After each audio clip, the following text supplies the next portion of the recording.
Thank you for that very kind introduction. I'm here in person, and Dr. Bronstein's online, and he'll be chiming in throughout the talk as well. So we're going to tag team this. I'd first like to start by saying it's a real honor to be here. Thank you to Dr. Chapman, Dr. Asquin. To be among these big hitters in this field is a true honor, so thank you. These are my disclosures. The only relevant one is I'm a big believer in this radiolucent technology in spine tumor treatment, and I do have relationships with the manufacturers and sellers of the implants, as well as Dr. Bronstein. As a way of background, just a 1,000-foot overview here. Tumors come in two major flavors, extradural and intradural. Within the intradural category of the extramedullary and the intramedullary. When I see these types of images, MRI, and then a knife going through the spinal cord, I immediately call the neurosurgery colleagues, so we won't be focusing on those today. The talk will be primarily focused on the extradural tumors. The goals of this talk are to describe UCSF's multidisciplinary approach to primary spine tumors, and then also touch upon an outline and impact of implant material on radiation planning for spinal tumors. As we saw in the prior talk, as well as an example here, primary spine tumors are really an amazing surgical endeavor. The preoperative planning and surgical strategy are, I think, beautiful. It's an art. Take, for example, this woman, 61-year-old with a primary chondrosarcoma of the lumbar spine from L2 down to S1, underwent an unblocked resection.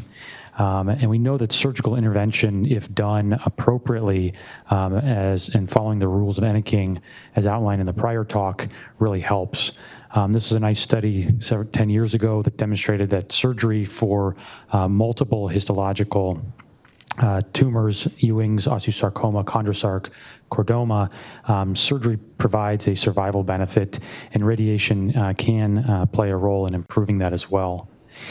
Unfortunately, just for a variety of factors, the healthcare systems are disjointed, and traditionally, care of these patients has been done in silos. Surgeons may do the surgical resection, but may not have a partner in the radiation world. They may not have good communication with the medical oncologists, and people were operating in their own areas. It's been shown actually in studies that having care that's centered and provided by a multidisciplinary team improves surgical outcomes. And shown here is, I think we're all aware of this television series that you can't have one without the others, and that is particularly true for spine tumors. And really the key is preoperative, and I'd argue intraoperative and postoperative communication is key. So at UCSF, I don't think we're special, but I think we do it well, and others people in this room and online, I think, have similar groups. But we have a sarcoma board that's primarily sarcoma focused. It meets every Thursday. For the last couple of years, it's all been remote, but we're getting back in person now. There is free food, free warm food, and that definitely helps people coming back. But you can see here that we have a variety of individuals who join, and it's consistent participation. You have a medical oncologist from the adult side, but also the pediatric side. You have surgeons from multiple groups, so spine surgeons, orthopedic neurosurgery, orthopedic oncologists, general surgeons, surgeons from OBGYN, radiation oncologists, such as Dr. Bronstein, pathologists are there every week, and the radiologists are there. There is a box list that is updated every week, and everyone has access to it. It's sent out on Sunday, so it gives people an opportunity to review it a priori, gives the radiologist and the pathologist time to prepare the cases, and then we meet Thursday morning. This is a good example of a patient who was presented at our sarcoma tumor board. It's actually a patient of mine in my first year of practice, 60-year-old male who biopsy demonstrated a primary leiomyosarcoma of T9. It's grade 2, had no metastatic disease. You can see that it's focused on the right side there at T9. So we plan on doing neoadjuvant radiation, but no chemotherapy. This patient underwent a staged operation, similar to what was outlined previously in the last talk. A staged operation, posterior first. We released the elements from the back, and then on a different day went to the front. Unfortunately, during that waiting time between the first and second stage, developed a vascular paralysis and required considerable post-operative care, the majority of which focused on imaging to diagnose the problem, as well as subsequent management. And so the post-operative care is just as important as the preoperative and the intraoperative care, and that can be around adjuvant treatments or radiation and chemotherapy, but also imaging. And compared to the preoperative setting, the post-operative setting introduces a whole new complexity, and that's revolving around surgical instrumentation. So this is an example. I hope you guys can see it, but it's an MRI of the sagittal on the left and axial on the right. And you can see here that in the setting of titanium instrumentation, the canal visualization is severely compromised. So, thanks, Alekos. Yeah, Dr. Bridget. Let me just say a few things about the radiation planning and challenges around metallic instrumentation. So there's a number, and much of this has been touched upon wonderfully earlier during this great set of presentations. So we do a fair amount of preoperative radiation, actually for primary spine and soft tissue malignancies. But with regard to the postoperative setting, following implantation of metallic hardware, we have challenges because most of the data that we have around local control and toxicity is really in the intact spine setting. And that's true when we talk about conventional radiotherapy or stereotactic radiotherapy. But from a radiation oncologist perspective, we really have to have special considerations, including the effects of instrumentation, the hardware, surgical healing, and specifically the impact of hardware on target delineation and treatment planning computations. And then, of course, the ability to follow these patients longitudinally, because understanding post-treatment patterns of failure is very important for future considerations and iterations of best practice. So specifically, with regard to the metallic instrumentation, we see a fair amount of artifacts radiographically with high atomic number hardware. So that's very common with titanium steel implants, for example. And while we do have metallic artifact reduction techniques, they are somewhat limited in terms of their efficacy. And so this creates a challenge for us in terms of the target and also the organs at risk delineation. We speak commonly about risks around spinal cord tolerance, but as you heard this morning, it's not just about the spinal cord. It's also about other regional anatomy, and that can include the esophagus, can include lung tissue, renal tissue, and even muscle tissue itself. And so with all of these considerations, the constraints around dose delivery become so paramount and challenging, frankly, that we really need to have precise dosimetry to give the best possible high dose as needed for many of these tumors to the target and limit dose to these regional tissues at risk. Now, interestingly, especially with regard to the metallic hardware, when we talk about treatment planning, there are concerns in terms of how the actual dose is computed. As we know within the clinic, what we see on the screen in terms of our treatment planning system is not necessarily what is deposited in vivo in patients. And so there are various techniques to do in vivo dosimetry and techniques around essentially what we call the simulation and quality assurance, where we actually test the dose that would be delivered in phantom models, for example, before delivery of these high dose treatments. And at least with regard to the metallic instrumentation, the treatment planning systems are fairly robust. They use different techniques. It may be ray tracing, Monte Carlo, for example, but they may not account for all of the potential dose delivery. They may not model everything accurately. I'm going to show you some of that a little bit later. And that may regard to the fact that most of what we model is around what's called Compton effect interactions as radiation is entering tissue. But there's a possibility for pair production as well, and that may not be well modeled even by the most sophisticated Monte Carlo systems, and that can have impact dosimetrically. Just shown on the right is just an example of some of the challenges. This is in the post-operative setting for SBRT. And you heard a little bit about this morning, but you can see with common high-Z metallic hardware, it can be difficult to delineate the targets. And even with a high-quality post-operative CT myelogram, still poses challenges around accurate target delineation. Thanks, Steve. Because of the challenges with planning radiation around metallic instrumentation, as well as its jeopardization of the visualization of the spinal canal, we have started to implement, and this is talked about earlier today, about radiolucent instrumentation. This is one example from Icotech, and we'll talk more about that in the lab. Another company called Carbofix has a similar type of screw, but the difference is that Icotech has a titanium tulip head, whereas Carbofix has a radiolucent tulip head. Multiple studies have shown that biomechanics of the screws are sound, and also a nice study, small patient series, 35 patients, demonstrated that these types of pedicle screws reduce image artifacts on postoperative CT and MRI, and these authors concluded that they're a valuable and feasible option for spinal instrumentation in patients harboring spinal tumors where postoperative imaging and radiation therapy are necessary. This is an example of a patient of mine that we showed earlier, where we did the unblocked resection of the lumbar spine chondrosarcoma.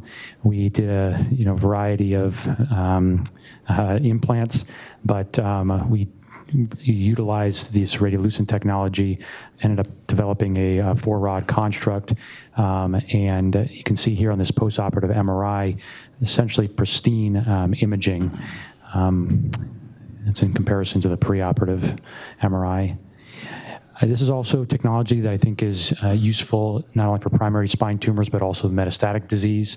We use this very, very commonly when we're doing corpectomies.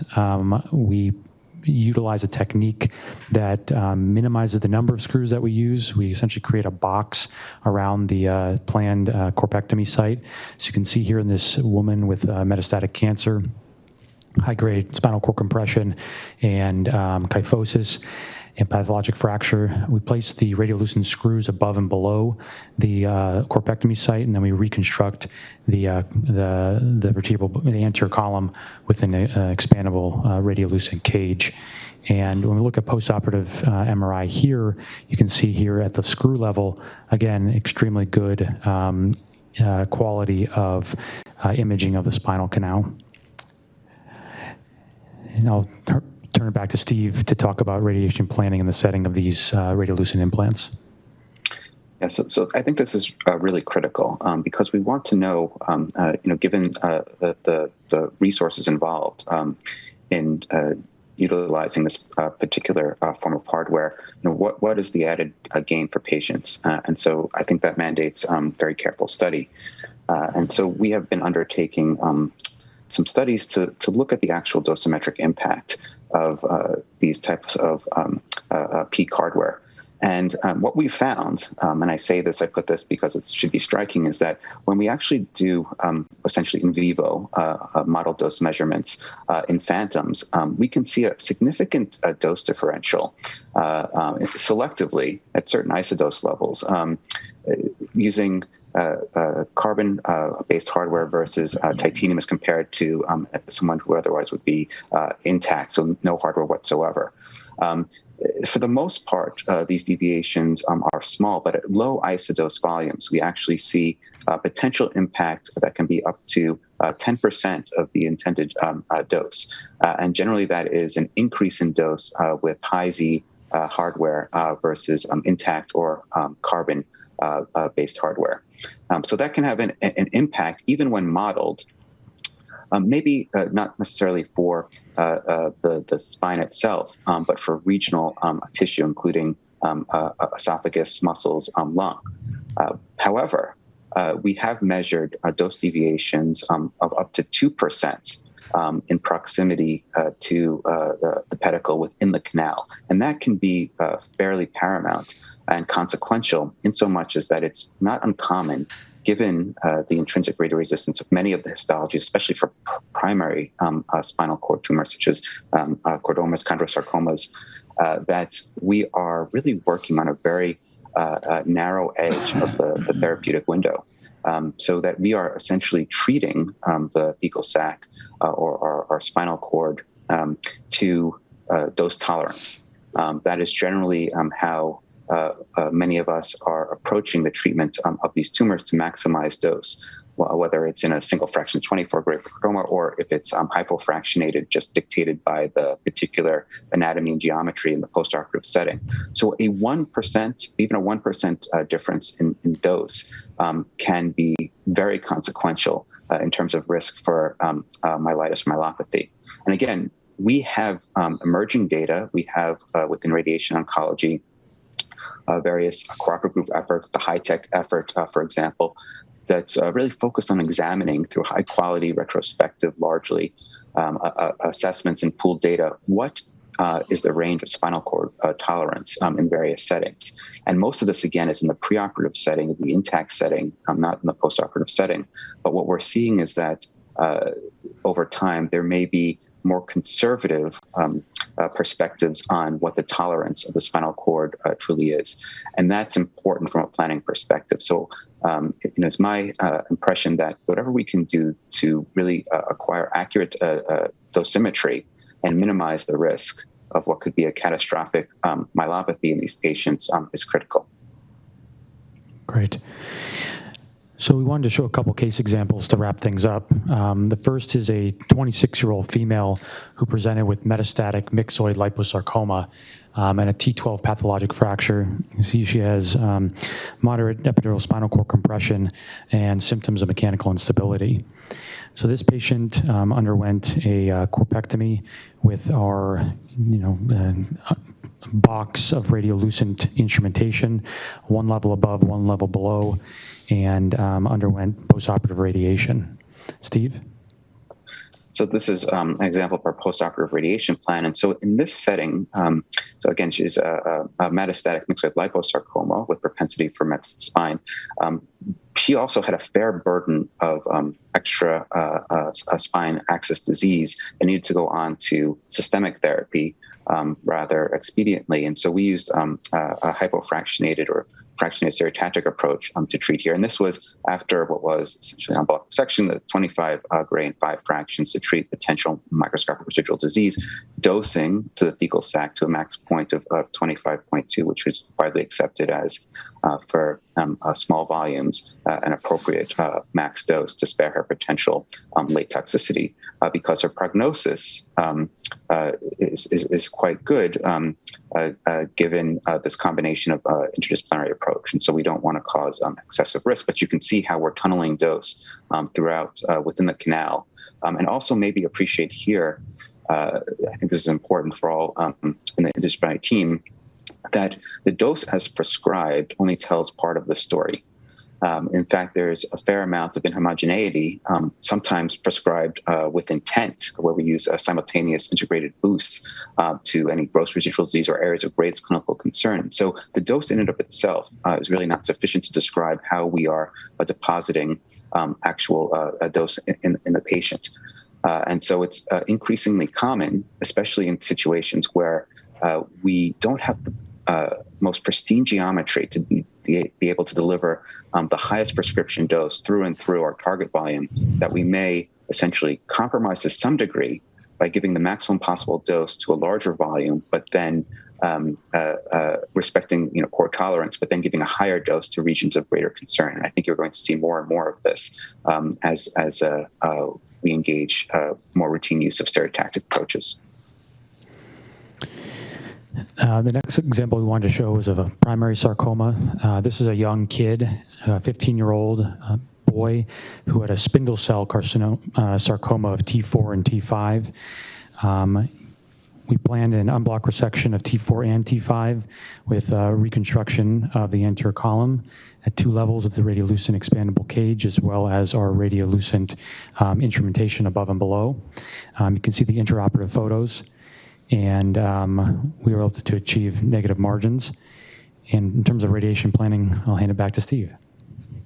So in this case, it really is a hallmark of how we generally approach it. So this is a patient who had preoperative radiation, and this has been our general approach. But obviously, this needs to be individualized using a framework that considers risk to the patient's neurologic compromise.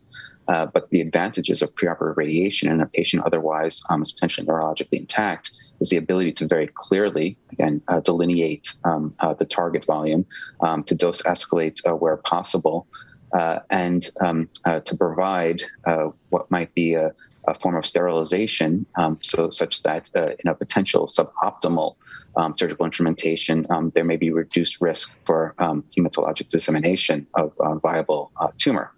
But part of the reason that this is an undertaking, most commonly practiced is preoperative radiotherapy in such a setting, is the challenges, frankly, with delineating target post-operatively with common high-Z hardware. And so with the use of carbon fiber, for example, hardware, it allows for better target delineation and potential better dosimetry. So I think we may be seeing more of that for selective cases. But this is a great case, I think, to illustrate the challenges of radiation planning, even in the intact setting, frankly, here. This, I think, this exemplifies how challenging it is to preserve normal tissue tolerance at the same time deliver a dose to tumor that is such close proximity to the cord.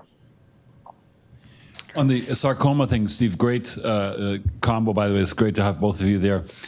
Great teamwork. Preoperative radiation, let's say for sarcoma, since you brought that up, in the extremity world, that's not uncommon to kind of precondition the field and hit it first before you do surgery. Is that a reality in the spine? And if so, what interval do you want to have held up? Steve, you want to take that? I'll lead. Yes. So great question, because things don't always translate from the appendicular skeleton to the axial skeleton. And I think what's pertinent is what was discussed previously is that we know that in a pre-op setting for soft tissue sarcoma extremities, that the rates of higher grade wound complications can be in excess of 30 or 40%. And that's certainly concerning. And so when we approach this, we're thinking in the same way I think was described earlier, is where is going to be the the portal of incision? Can we minimize dose along that so to reduce the likelihood that we're going to render these complications? And again, we don't have great data specifically around the spine in this, but normally we wait several weeks. So it may be on the order of about 4 weeks or so until we would transfer to surgery after this. So we really have to select patients appropriately.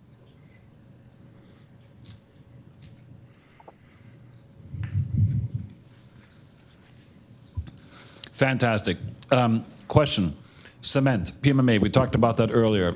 Talk to us, Steve, about radiation considerations regarding cement. So that also has an electron density that is higher than that of normal bone. And there are publications around this in the past 2 or 3 years that likewise have demonstrated maybe up to 2 or 3% potential for dose deviation, even with modern treatment planning systems. And so this can become of concern when you have cement that is close to the epidural space, potentially, that may alter the ability to reliably deliver accurately high dose across the canal in the epidural space. So this is something that's evolving. Whether or not it's going to impact the actual clinical outcomes is unclear, but I think our group and other groups are studying this very closely. And a tactical question, the difficult question to come. I know one of you is an associate professor, the other one is an assistant professor. Let's just assume you really wholeheartedly disagree. Who pulls rank? How do you resolve differences? I'll leave it to the more senior person to start. I was going to defer to the junior person because we're such a great team. The answer to that is really is a team-based approach, and it's knowing what our strengths and our expertise are and the limits of that. And so certainly when it comes to any type of urgent surgical considerations, Alekos is the quarterback, and the radiation considerations, I might take a stronger role. But again, political answer, but it really is an interdisciplinary approach, and that's, I think, a theme you've heard throughout today's talks. Yeah, I couldn't have said it better. During that sarcoma board, there's people in there who have done this for a long time, and as a younger individual there, I sometimes will defer to them in terms of what they feel is best. When it comes to the neoadjuvant or adjuvant treatment, when it comes to the surgical planning, clearly I take the lead role there.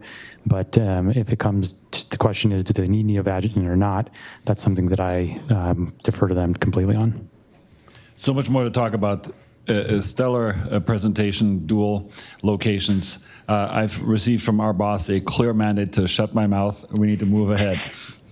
Thank you both. Thank you. Thank you.